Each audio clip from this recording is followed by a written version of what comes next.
오늘은 특별히 성경 암송을 통해 누리는 유익에 대해서 살펴보도록 하겠습니다. 첫 번째, 말씀으로 연단된 지성을 갖게 됩니다. 세상에는 지식이 있고 지혜가 있죠. 경제학적 지식, 법률학적 지식. 하지만 이와 같은 지식들로 세상을 살아가는 것이 아니라 우리는 지혜를 통해서 말씀으로 연단된 지성으로 체화된 지혜를 통해서 영적 지혜를 통해서 우리는 하나님과 가까워지게 되고 인생의 온갖 위기와 역경들을 극복하게 되며 이 땅에서의 삶 이후의 삶을 꿈꿀 수 있게 됩니다. 두 번째, 마음의 평강을 누리게 됩니다. 찰스 스퍼전 목사님께서 이와 같은 말씀을 하셨습니다. 우리의 두려움의 절반은 성경을 소홀히 여기면서 시작됩니다. 이 세상은 불확실성의 연속이죠. 확실한 것이 하나도 없습니다. 그래서 우리는 날마다 돈이 많던 적던 지위가 높던 낮던 어떠한 상황에 처하든지 간에 마음의 평안을 잃고 두려움에 휩싸이게 되는 것이 인간 실존의 본연의 모습이 되고 있습니다. 실존주의 철학자인 케르케고르가 이렇게 이야기를 했죠. 인간은 이 땅에서의 삶은 죽음을 향해 달려가는 열차 같다. 따라서 우리는 불안할 수밖에 없는 것이 자연스러운 이치입니다. 따라서 우리는 영원한 영생을 증언하고 있는 하나님의 말씀인 성경, 그 암송을 통해서 하나님과 동행하고 마음의 평안, 샬롬의 상태를 누릴 수 있게 됩니다. 세 번째, 능력 있는 기도 생활을 하게 됩니다. 우리 기도할 때 예수님께서 말씀하신 분명한 언급해 주신 기도에 대한 팁이 있죠. 중언부언하지 말라고 말씀하시면서 또한 주기도문을 알려주셨습니다. 주기도문 하는 기도 굉장히 중요합니다. 예수님께서 가르쳐주신 유일한 기도문이 되겠죠.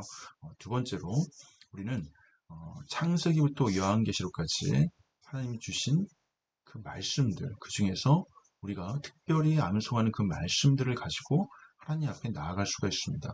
말씀이 하나님이시기 때문에, 로고스 하나님이시기 때문에 그 하나님과 온전히 합일된 뜻의 기도를 할 수 있게 만드는 것이 바로 성경 암송입니다. 말씀을 기반으로 해서 우리가 빌립보서 말씀이 있죠. 아무것도 염려하지 말고 오직 모든 일에 기도와 간구로 너희 구할 것을 감사함으로 하나님께 아뢰라.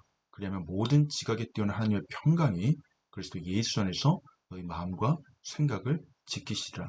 이와 같은 말씀을 통해서 마음이 염려가 올 때 아무것도 염려하지 말고 주님 아무것도 염려하지 않겠습니다. 오직 기도와 간구로 감사함을 나아가겠습니다. 이 말씀을 통한 기도는요. 근거가 확실하기 때문에 힘이 있고요. 담대함이 있고 하나님과 더 깊게 소통할 수 있는 유익한 효율적인 여러분들의 무기가 됩니다. 영적인 무기인 이 성경 암송을 통해서 능력 있는 기도를 할 수 있게 되는 것입니다. 네 번째, 고난을 성숙의 기회로 만들게 됩니다.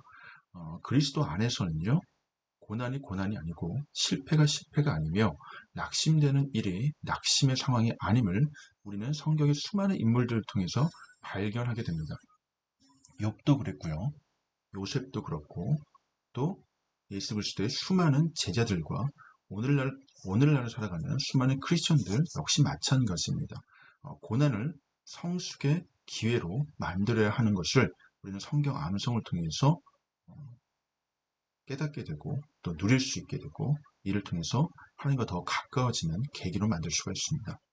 다섯 번째, 하나님의 인도를 받게 됩니다. 하나님의 인도, 당연하죠. 하나님이 말씀이라고 요한복음 1장 1절에 분명히 언급되어 있습니다. 하나님의 말씀이시기 때문에 말씀을 암송할 때는 하나님의 인도를 받을 수밖에 없게 되겠죠. 하나님이 내 마음속에, 내 생활 속에, 나의 생각 가운데, 나의 인생 가운데 거하시고 내주하시고 교통하시고 소통하실 수 있는 유일한 방법은 성경을 늘 묵상하며 암송하는 것입니다. 여섯 번째, 요동치 않는 신앙생활을 하게 됩니다. 뿌리 깊은 나무는 흔들리지 않죠. 비바람이 불더라도 굳건하게 섰게 됩니다. 마찬가지로 말씀에 뿌리 내린 그런 신앙 같은 경우에는요. 결코 흔들리지 않습니다. 뿌리가 깊기 때문에 어떠한 상황 속에서도 말씀에 기반해서 내 인생을 해석하고 내 상황을 해석하고 내 마음을 지킬 수가 있게 되는 것입니다. 잠언 4장 23절에 이와 같은 말씀이 있죠. 무릇 지킬 만한 것보다 더욱 내 마음을 지키라. 생명의 근원이 이에서 남이니라. 마음을 지키는 것이요 바로 생명의 근원임을 성경은 잠언서는 지혜자는 우리에게 증언하고 언급해주고 강조해주고 있습니다. 생명의 근원인 마음을 지키는 가장 확실한 길은요, 성경 암송이 됩니다. 요동치 않는 신앙생활을 하게 되는 성경 암송의 유익. 6번째였고요. 7번째, 형통한 자가 되어 사명을 완수하게 됩니다. 특별히 여호수아 1장 8절 말씀을 보시면, 말씀을 암송한 자, 주야를 묵상하고 그 안에 기록된 대로 다 지켜 행하는 자는 앞길이 형통하게 될 것이라고 하나님께서 여호수아에게 말씀하고 계십니다. 내 길을 평탄하게 할 것이며 내가 형통하리라는 약속의 말씀이 바로 여호수아 1장 8절의 말씀입니다. 사명, 우리는 부르심이 있습니다. 모든 인생에 하나님 주신 은사가 있고요. 그 은사를 통해서 부르심, 콜링이 있습니다. 이 콜링대로 살아가는 삶이 바로 마태복음 6장 10절의 말씀을 실현하고 발현시키는 삶이 되게 됩니다. 뜻이 하늘에서 이루어진 것 같이 땅에서도 내 인생 가운데서도 이루어지게 되리라. 그럼 그 뜻이 무엇일까요? 그 뜻이 성경 말씀이 되겠고요. 그 말씀을 우리가 잠깐 읽고 스치는 것이 아니라 말씀을 사모하고 갈망하는 마음으로 날마다 되뇌이고 반복해서 암송함으로 그 뜻이 내 삶에 온전히 체화되게 되는 것입니다.